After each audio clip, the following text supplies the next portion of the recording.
Did you know that in 17th century Japan, people believed that sneezing could bring either good luck or bad luck, depending on the number of sneezes? One sneeze meant someone was talking about you, while two sneezes meant someone was missing you, and three sneezes meant you were going to catch a cold. In medieval Europe, people believed that dancing could cure the plague.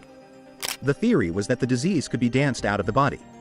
Superstitions around cats varied around the world, from black cats being considered bad luck in Western cultures to symbols of good luck in Japan.